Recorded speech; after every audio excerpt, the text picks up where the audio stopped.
जितने भी लोग सामान्य ज्ञान की तैयारी करते हैं हमारे इस चैनल पर, उन सभी का स्वागत है। या फिर यूँ कहें कि आप जितने भी लोग हैं जिनका एसएसटी है, या यूँ कहें फिर कि सभी को सामान्य ज्ञान पर तो ध्यान देना ही है। तो आज के इस सेशन में एक बहुत ही महत्वपूर्ण कंटेंट लेकर के हम चल रहे हैं, और इसमें देख लीजिएगा धार्मिक एवं सामाजिक सुधार से क्वेश्चंस कौन कौन आएंगे ये हम देखेंगे। प्रमुख व्यक्ति एवं उनके उपाधि से क्वेश्चंस आती है। यूरोपीय वाणिज्यिक का आरंभ से आता है प्रश्न। प्रमुख अधिनियम एवं उनके प्रावधान से आते हैं प्रश्न। गवर्नर वायसराय से संबंधित प्रश्न और क्रांतिकारी आंदोलन से संबंधित प्रमुख व्यक्तियों के बारे में देखेंगे। और फिर अंततः हम लोग देखेंगे इस वीडियो में भारतीय राष्ट्रीय आंदोलन की महत्वपूर्ण तिथियां। तो आइए शुरुआत करते हैं, और आपका समय ज़ाया नहीं करेंगे क्योंकि एग्ज़ाम की तारीखों की घोषणा हो चुकी है। लग जाइए, हर हाल में हम पूर्ण रूप से आपके साथ भी लगे हुए हैं। तो दोस्तों, जो भी महत्वपूर्ण होगा, जो एग्ज़ाम के दृष्टिकोण से है, उसी पर हम टिक लगाएंगे और उसको बताने की कोशिश करेंगे। जितने एक्स्ट्राज होंगे जो आपके एग्ज़ाम के दृष्टिकोण से महत्वपूर्ण नहीं है, उनको हम छोड़ते चलेंगे। सबसे पहले इसमें आत्मीय समाज बहुत इंपॉर्टेंट है। इसका स्थापना जो है 1815 ईस्वी में हुआ था। आत्मीय सभा के संस्थापक जो थे राजा राम मोहन राय, और इसकी जो स्थापना हुई थी स्थान वो कोलकाता में हुआ था। तो पहला प्रश्न, आत्मीय सभा 1815 में राजा राम मोहन के द्वारा कलकत्ता में। फिर होता है वेदांत कॉलेज। वेदांत कॉलेज 1825 में आई, राजा राम मोहन राय के द्वारा स्थापित किया गया है। यह भी कोलकाता से संबंधित है। तो ये अभी तक दो बहुत इंपॉर्टेंट जो चीज़ें थी मैंने आपको बताया। युवा बंगाल आंदोलन जो है 1826 में हुआ, और इसके जो संस्थापक होंगे, या यूँ कहें कि जो इसके प्रणेता होंगे, वे हो जाएंगे हेनरी लुई विवियन और क्या लिखा है डिरोजियो। ये भी कलकत्ता से संबंधित है। बहुत इंपॉर्टेंट, ब्रह्म समाज पूछा जाता है। 1828 ईस्वी में स्थापना हुई। राजा राम मोहन राय ब्रह्म समाज के संस्थापक है। कलकत्ता में इनका जो है ये स्थापित हुआ था। आगे है तत्वबोधनी सभा। ये तो बीपीएससी का एकदम क्वेश्चन पूछता ही है। तो तत्वबोधनी सभा जो 1839 ईस्वी में देवेंद्र नाथ ठाकुर के द्वारा इसको कोलकाता में स्थापित किया गया था। तो इसमें जितने थे, एक परमहंस मंडली है, 1840 ईस्वी में गोपाल हरि देशमुख के द्वारा मुंबई में स्थापित किया गया था। तो यहाँ से जितने इंपॉर्टेंट थे मैंने आपको बताने की कोशिश किया। अब आगे देख लेते हैं, जो भी आगे होगा ये देख लीजिए। प्रश्न है कि भारतीय ब्रह्म समाज, इसका स्थापना 1866 ईस्वी में हुआ, और भारतीय ब्रह्म समाज के संस्थापक जो हैं केशव चंद्र सेन है, ये कोलकाता में स्थापित हुआ था। ये क्वेश्चंस हमें भी बीपीएससी के एग्जाम्स में मिला है। प्रार्थना समाज, ये प्रश्न जो था मुझे लगता है कि 66वीं बीपीएससी में शायद ये प्रश्न था, 66वीं में जब मैं बैठा था उस समय। देखिए, प्रार्थना समाज 1867 में हुआ, और आत्माराम पांडुरंग जो हैं इसके संस्थापक हैं। ये मुंबई में स्थापित हुआ था। उसके बाद आता है बहुत इंपॉर्टेंट सभी है, याद रखिएगा, वेद समाज 1867 ईस्वी में, और के श्री धरालू नायडू इसके मद्रास में होते हैं। लेकिन ये जो तीन आपके पास में रखने जा रहा हूँ ना, एकदम ध्यान से देखिए। सत्यशोधक समाज की स्थापना 1873 ईस्वी में होती है। ज्योतिबा फुले इसके संस्थापक होते हैं, और मुंबई में इसकी स्थापना होती है। एकदम याद रखिएगा, सत्यशोधक समाज ज्योतिबा फुले से संबंधित, मुंबई में हुआ। आर्य समाज ये स्वामी दयानंद सरस्वती ने किया, ये भी मुंबई में। इसका डेट बहुत इंपॉर्टेंट है, 1875 ईस्वी इसका राइट आंसर हो जाएगा। थियोसोफिकल सोसाइटी की स्थापना 1875 ईस्वी में हुआ था, और थियोसोफिकल सोसाइटी के संस्थापक जो है मैडम व्लासी की एवं कर्नल अल्काट है। ये न्यूयॉर्क में इसकी स्थापना हुआ था। ठीक है, एक और इंपॉर्टेंट यहाँ देख लीजिए, सत्यशोधक समाज, इसको ज्योतिबा फुले ने लाया था मुंबई में। ठीक है, अब उसके बाद मुझे जो भी लगेगा हम उसको लेकर के आएंगे। यहाँ पर इंडियन नेशनल सोशल कांग्रेस, इस कॉन्फ्रेंस, इसको हटा दीजिए। हाँ, ये प्रश्न है, सर्वेंट्स ऑफ इंडियन सोसाइटी, यह जो है गोपाल कृष्ण गोखले के द्वारा मुंबई में स्थापित किया था। ये इंपॉर्टेंट है। सर्वेंट्स ऑफ इंडियन सोसाइटी के संस्थापक कौन है? गोपाल कृष्ण गोखले, 1955 ईस्वी में इसको स्थापित किया गया था। देखते चलते हैं अगला जो भी बिंदु हमको नज़र आ जाएंगी उस पर हम टिक करेंगे। अब देख लीजिए, जितने मैंने ऊपर से घटनाएं बताई है ये संस्थाओं से संबंधित देख लीजिएगा। अगर एग्जाम्स में इस पॉइंट से क्वेश्चन आया तो उम्मीद कीजिएगा कि इसी में से प्रश्न होगा, और आप देखिएगा मिला करके। अगर इस पॉइंट से नहीं आया तब अलग बात है, लेकिन अगर आ गया तो प्रश्न इन्हीं में से रहेगा। देख लीजिए, उपाधि प्राप्तकर्ता और उपाधि देने वाला, इससे भी क्वेश्चंस आपको पूछे जाते हैं एग्जाम्स में। तो दोस्तों, हम इस कंटेंट को आगे बढ़ाएं उससे पहले एक आवश्यक सूचना है। बिहार बीपीएससी शिक्षक भर्ती 2.0 के लिए ओपन स्टडी एरिया जो है हिंदी और इंग्लिश वाला, जो 30 अंकों का क्वेश्चंस ई बुक है वो उपलब्ध करा रहा है व्हाट्सएप के जरिए। जो आपके नंबर्स चल रहे हैं, बहुत सारे कैंडिडेट्स आप लोगों में से भी खरीदे होंगे। फिर उसके बाद दूसरा ई बुक जो है 100 पेज वाली बिहार स्पेशल जीके का लाया गया। उसकी कीमत आज भर तक जो है मतलब ऑफ़र्स में चल रहे हैं, 20 रुपये के साथ उसको आपको उपलब्ध करा दिया जाएगा। लेकिन कल से इसकी रेट जो होगा वो 50 रुपीज़ से आगे चली जाएगी। तो ऑफ़र्स में आप अगर इस किताब को लेना चाहते हैं तो स्क्रीन पर ये फ्लैश हो रहा है, व्हाट्सअप नंबर भी चल रहा है, उस पर आप कॉन्टेक्ट करके 20 रुपीज़ में आज मतलब ले सकते हैं। उसके बाद कल से इसकी कीमत अधिक हो जाएगी क्योंकि भारी संख्या में इसकी डिमांड बढ़ी हुई है। देखिएगा, प्रमुख व्यक्ति एवं उनके उपाधि से संबंधित महात्मा गांधी। महात्मा गांधी जो है, ये उपाधि मिली है, वो प्राप्त करने वाले कौन है? महात्मा गांधी। और उपाधि देने वाले रविन्द्रनाथ टैगोर। तो महात्मा गांधी को महात्मा किसने कहा था? रविन्द्रनाथ टैगोर ने। इंपॉर्टेंट हो गया। राष्ट्रपति, ये महात्मा गांधी को मिला, ये सुभाष चंद्र बोस ने कहा था। तो राष्ट्रपिता किसने कहा था? ये सुभाष चंद्र बोस ने महात्मा गांधी को। रविन्द्रनाथ टैगोर को गुरुदेव की उपाधि मिली थी, यह गुरुदेव की उपाधि महात्मा गांधी ने दिया था।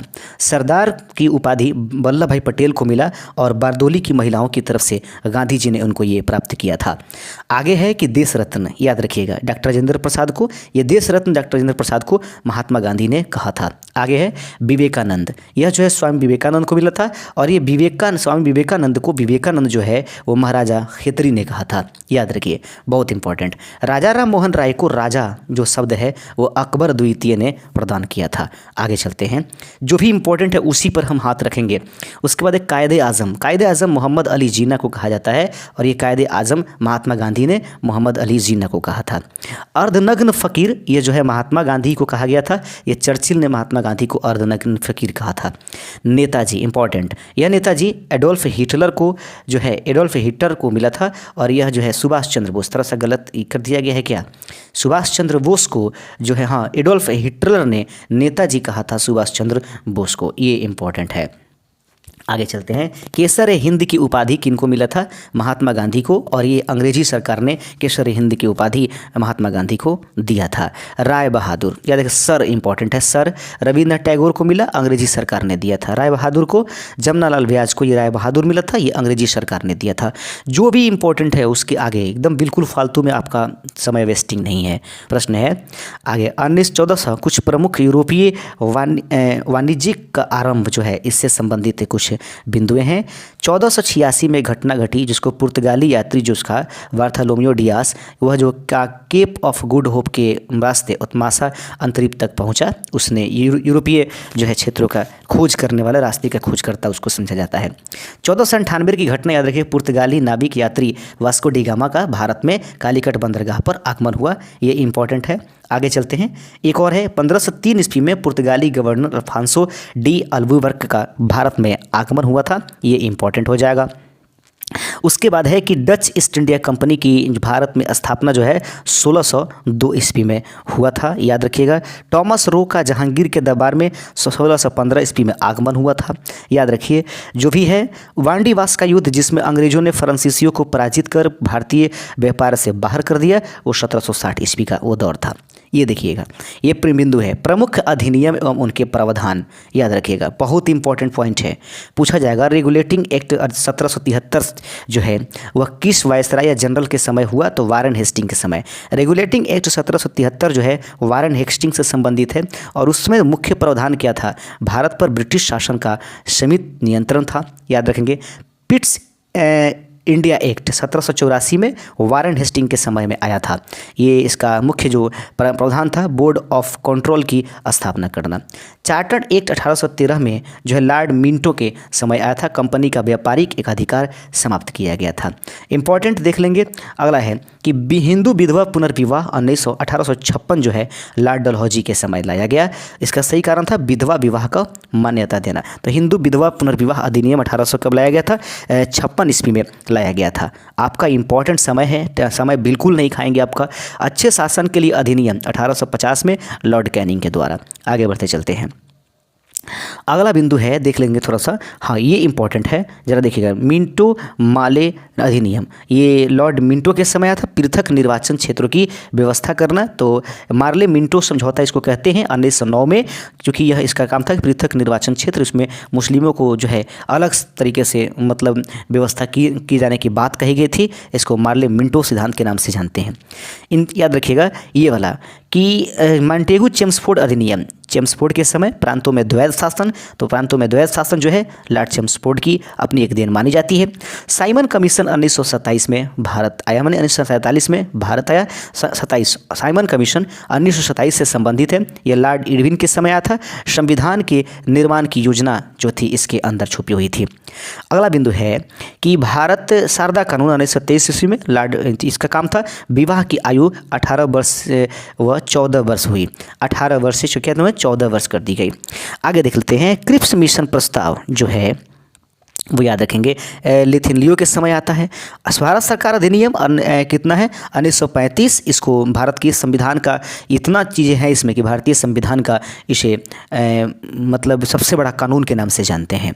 आगे देख लीजिएगा कैबिनेट मिशन योजना 1946 लॉर्ड वेवले के समय। लॉर्ड माउंटबेटन योजना जो भारत में सबसे अंतिम योजना थी, जिसे हम लोग लॉर्ड माउंटबेटन योजना के नाम से जानते हैं, ये लॉर्ड माउंटबेटन के समय आया। इसी के द्वारा भारत का विभाजन हुआ था।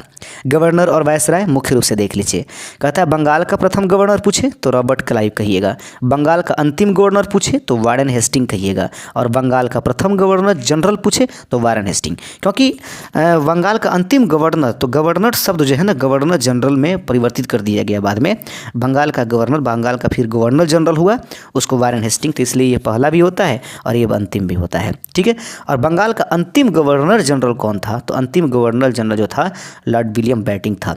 और वहीं पर बात की भारत का प्रथम गवर्नर जनरल, तो बंगाल का ही गवर्नर जनरल बाद में चल करके वह पूरे इंडिया का गवर्नर जनरल हो गया। तो अंतिम governor general Lord William Bentinck था, और फिर शुरू का गवर्नर जनरल भारत का अब जो है लॉर्ड विलियम बेंटिंक। तो याद रखिएगा, ये थोड़ा सा कन्फ्यूजनल क्वेश्चन होती है, बट कोई बात नहीं, एक दो बार ट्राई करेंगे बिल्कुल सही हो जाएगा। अब तो वही करना है।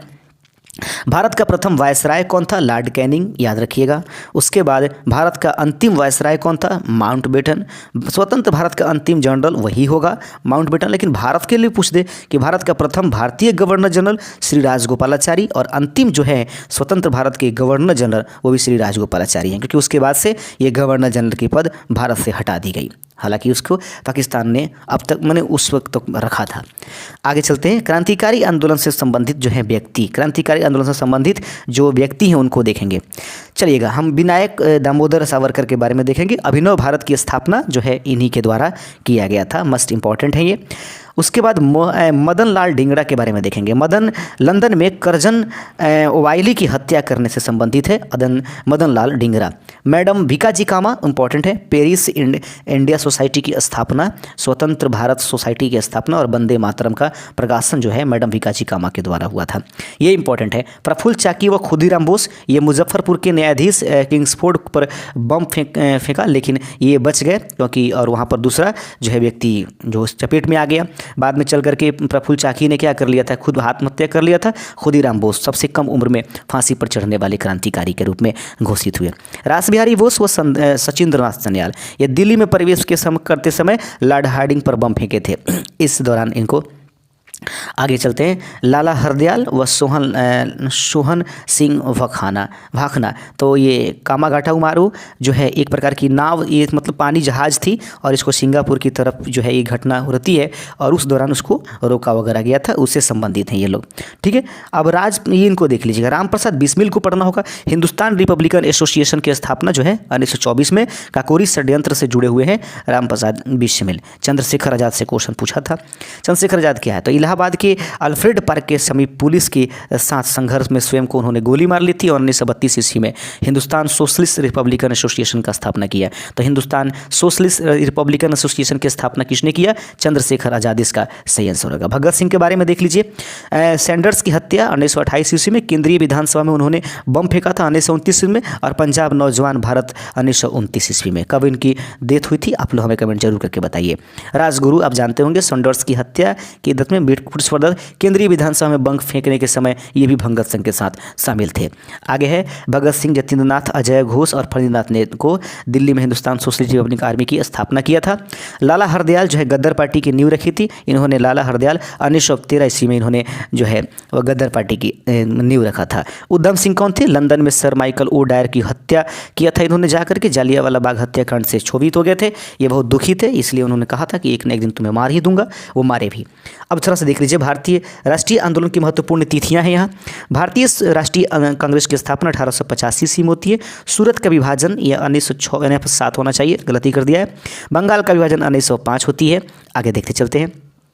मुस्लिम लीग की स्थापना जो होती है वो 1906 ईस्वी में होती है। सूरत अधिवेशन का कांग्रेस में प्रथम फूट जो होती है 1907 ईस्वी में होती है। आगे देखते हैं, सूरत विभाजन और ये दोनों अलग अलग है क्या? अच्छा, एक और नई सीख। मार्ले मिंटो योजना जो है 1911 ईस्वी में होती है। कामागाटा मारू जो प्रकरण है 1914 ईस्वी की घटना है।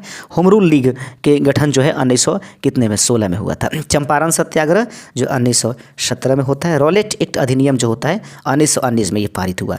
जालियांवाला बाग हत्याकांड के बारे में जानते ही हैं आप सभी, 13 अप्रैल 1919 की ये घटना है। और आगे बढ़ते चलते, असहयोग आंदोलन पूछे। खिलाफत आंदोलन 1920 में आया भारत में। असहयोग आंदोलन 1920 से 22 से संबंधित है।